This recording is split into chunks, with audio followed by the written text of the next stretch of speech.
Getting drafted into the NFL is every player's dream. Well, until they realize they have been drafted by the Jets. The 2021 draft class was one of the most top-heavy QB-stacked first rounds in many years, with the first 3 picks all being signal callers. So which QB happened in on the best situation?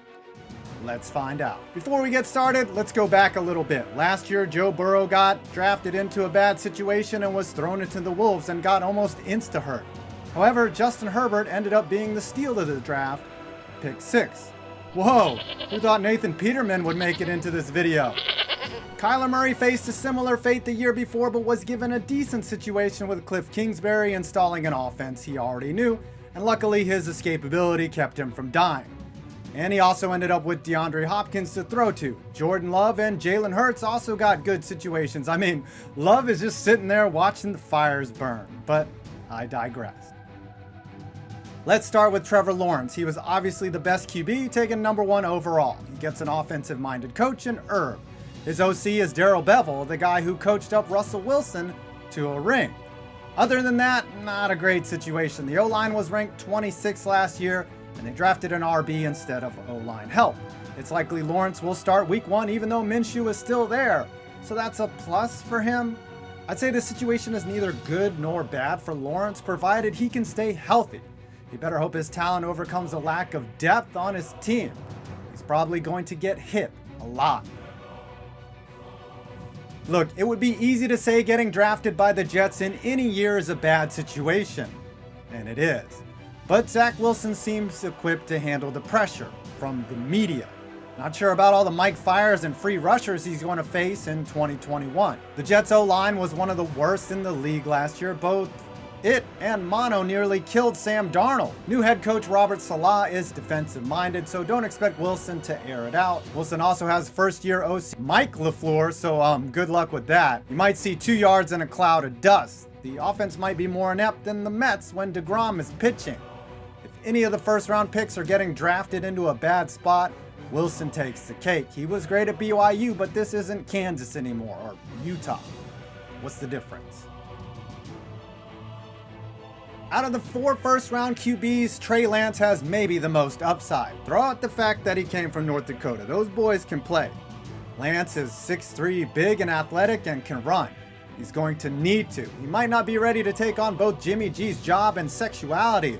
So it could be a situation where he sits a few weeks in waiting, depending on who's in front of him. Josh Rosen not being a threat. The good thing about the pick is, though he blows leads in the Super Bowl, Kyle Shanahan does know a lot about offense.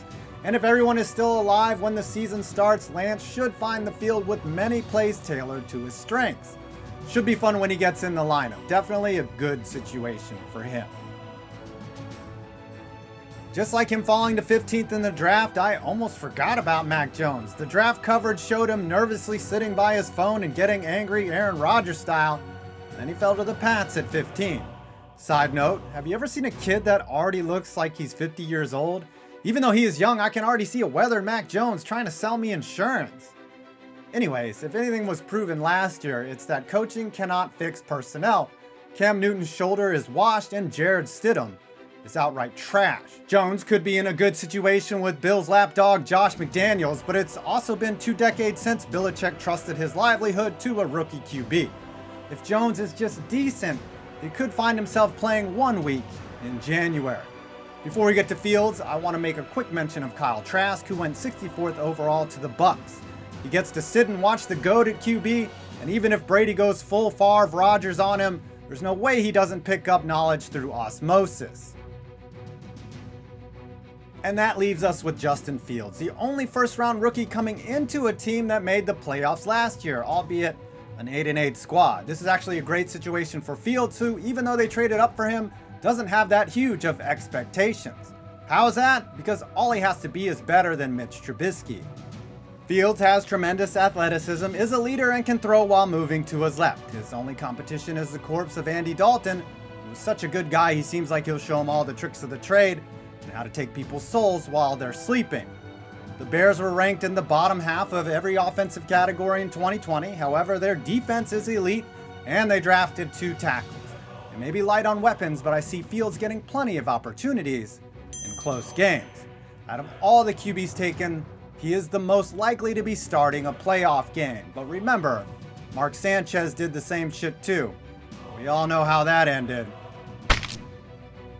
So good luck, class of 2021. Going to need it.